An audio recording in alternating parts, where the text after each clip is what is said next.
Hello everyone and welcome back to your own channel Keshav Jha kings lab. तो आज हम लोग करने वाले हैं अपनी 15 मिनट सीरीज का पार्ट 2 वीडियो 2 कर रहे हैं, जो कि हमारे चैप्टर नंबर 1 का पार्ट 2 भी होगा।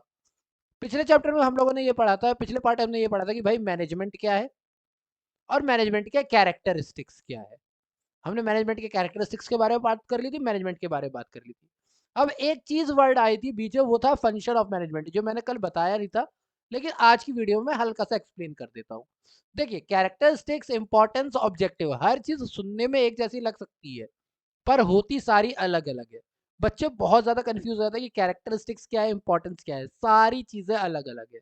सिमिलरली फंक्शन ऑफ मैनेजमेंट की जब हम बात करते हैं तो ये भी बिल्कुल एक अलग है। हमारे पास 5 फंक्शन होते हैं, POSDC, POSDC, that is planning, organizing, staffing, directing and controlling. तो ये 5 जो है ये हमारे मैनेजमेंट के फंक्शन होते हैं। हर एक फंक्शन के ऊपर एक सेपरेट चैप्टर दिया हुआ है जिसके अंदर हम लोग इसको आराम से पढ़ेंगे।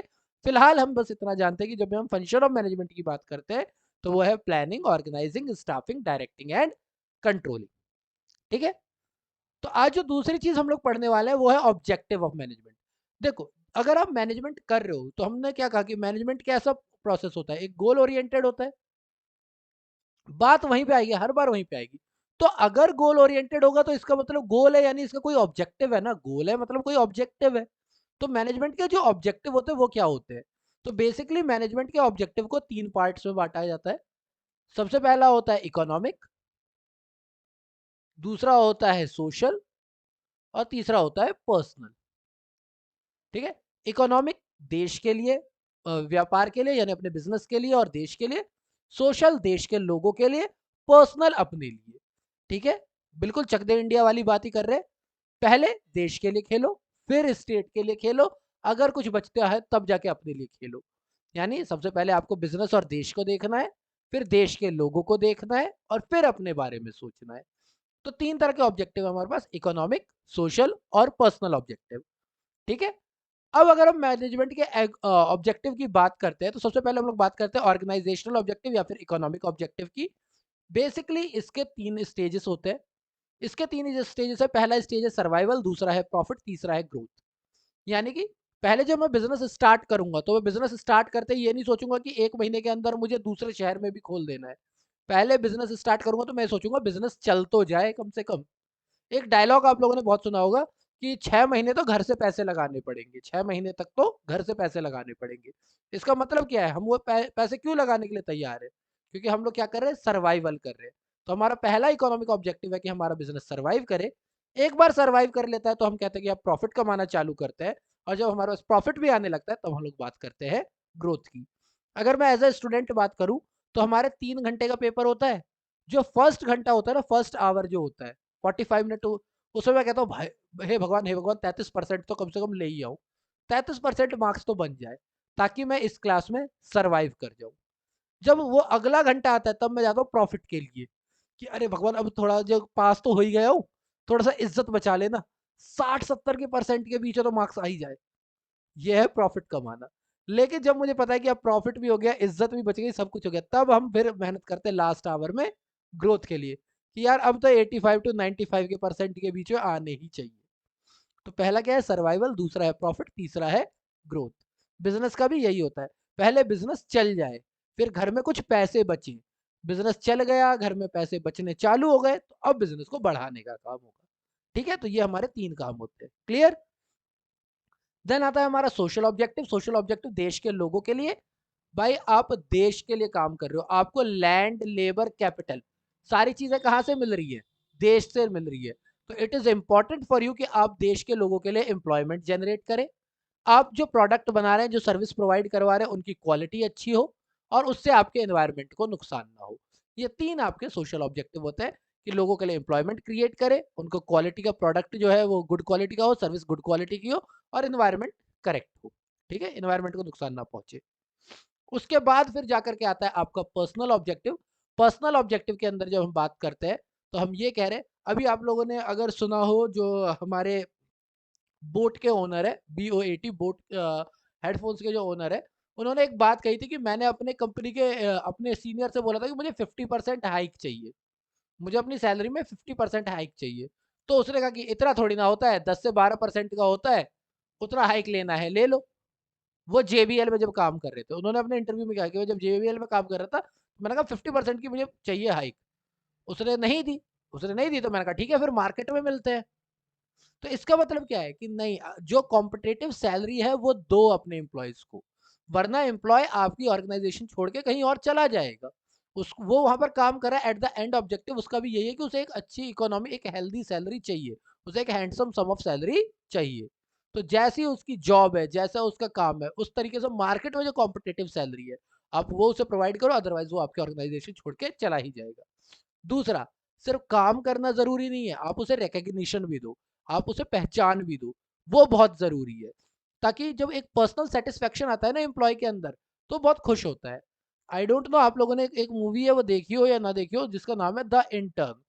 द इंटर्न मूवी है, उसके अंदर एक सीन है कि उन्होंने हॉलवे में एक बेल लगा रखी होती है। एक बेल लगा रखी है, जब भी ऑफिस में कोई भी अच्छा काम करेगा ना, तो ये बेल बजाई जाएगी और सारे लोग मिल करके उसके लिए तालियां बजाएंगे। This is recognition. ठीक है। यहाँ पर क्या है, उसको थोड़ा सा लगता है वो अच्छा काम वो कोई खुद से इनिशिएटिव क्यों लेगा, जब उसे लगता है कि लोग मेरे उस इनिशिएटिव के लिए तारीफ करेंगे। एंड तीसरा, आपको ये ध्यान रखना है कि आपके एम्प्लॉयज की डाइवर्स नीड्स होती है। ऐसा नहीं कि बस सैलरी दे दी बात खत्म, नहीं, उसे वर्किंग आवर्स भी अच्छे चाहिए, वर्किंग कंडीशंस भी अच्छी चाहिए, टाइम टू टाइम ब्रेक भी चाहिए, उसकी अलग अलग नीड्स है। तो उन सारी नीड्स के ऊपर बात करनी है। बाकी मैस्लो की हायरार्की तो है ही नीड वाली, जो हम लोग आगे पढ़ेंगे। ठीक है, तो उसके डाइवर्स नीड को आपको क्या करना है, सेटिस्फाई करना है।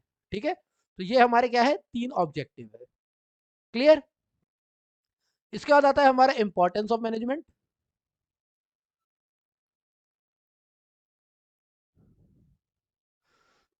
इसके बाद आता है हमारा इंपॉर्टेंस ऑफ मैनेजमेंट, कि मैनेजमेंट जरूरी क्यों है भाई, मैनेजमेंट जरूरी है क्यों। मैंने क्या बताया, मैनेजमेंट इसलिए जरूरी है क्योंकि यहाँ पर ग्रुप है, यहाँ पर एक मैनेजर है, तो मैनेजर के अंदर काम करने वाले बहुत सारे लोग हैं। ठीक है, और हर इंसान का एफर्ट जो है नुकसान ना हो, हर इंसान का एफर्ट एक कॉमन गोल की तरफ काम करे। इसलिए क्या है, इंपॉर्टेंट है मैनेजमेंट का, क्योंकि इससे हम ग्रुप गोल्स पता कर सकते हैं, हमारे ग्रुप के सारे एफर्ट्स को इकट्ठा करके हम overall goals of organization achieve कर सकते हैं। ठीक है। देखो, ऑब्जेक्टिव बिल्कुल अलग चीज है, इंपॉर्टेंस बिल्कुल अलग है, डिफरेंस रख के पढ़ना। देन हम बात करते हैं किसकी, एफिशिएंसी की। एफिशिएंसी की, इफेक्टिवनेस की बात नहीं कर रहे हैं। इफेक्टिवनेस किससे होती है, इफेक्टिवनेस होती है टाइम से। हम एफिशिएंसी की बात करें, efficient, effective time, efficient cost. क्या है, ग्रुप एक्टिविटी है, जब मैं सारे लोगों की एक्टिविटी को एकदम सही तरीके से कर रहा हूँ, प्री प्लान करके कर रहा हूँ, तो मैं क्या करूंगा, मैं रिड्यूस कर दूंगा अपने वेस्टेज को, जिसकी वजह से मेरी कॉस्ट क्या हो जाएगी, रिड्यूस हो जाएगी और मेरी प्रोडक्टिविटी बढ़ जाएगी। जब मैं अपनी वेस्टेज को कम कर दूंगा, जब मैं वेस्टेज को कम कर दूंगा, तो मेरे कॉस्ट अपने आप ही कम हो जाएगी और प्रोडक्टिविटी बढ़ जाएगी। तो ये भी ज़रूरी है कि हम इसलिए क्या करें, हमारे पास एक क्या हो, मैनेजमेंट हो। तीसरा, ये एक डायनेमिक ऑर्गेनाइजेशन बनाता है। मैंने क्या कहा, इन्वायरमेंट। इन्वायरमेंट कंटिन्यू चेंज होता रहता है, इट इज़ एवर चेंजिंग। तो इन्वायरमेंट में के चेंज के हिसाब से आपका ऑर्गेनाइजेशन भी चेंज आना चाहिए। जैसे मैं सिर्फ पहले ऑफलाइन पढ़ाता था, लेकिन अब मैं ऑनलाइन वीडियोस भी डाल रहा हूँ, क्योंकि मुझे पता है बहुत सारे बच्चे ऐसे हैं जो अब ऑनलाइन ही पढ़ना चाहते हैं। पहले मैं इंग्लिश का था, तो सिर्फ इंग्लिश का इंग्लिश में बोलता था, हिंदी का हिंदी में बोलता था। अब इंग्लिश की वीडियोस में भी हिंदी बोल रहा हूँ। रीजन, क्योंकि मुझे पता है कि मेरा डायनेमिक है। पहले मेरी रीच क्या थी, सिर्फ इंग्लिश वाले बच्चों तक थी, अब मेरी रीच क्या है, हिंदी वाले बच्चों तक भी है। तो इसलिए क्या करेंगे, डायनेमिक ऑर्गेनाइजेशन क्रिएट होता है, तो हमें चेंज करना पड़ता है अपनी ऑर्गेनाइजेशन को। क्लियर।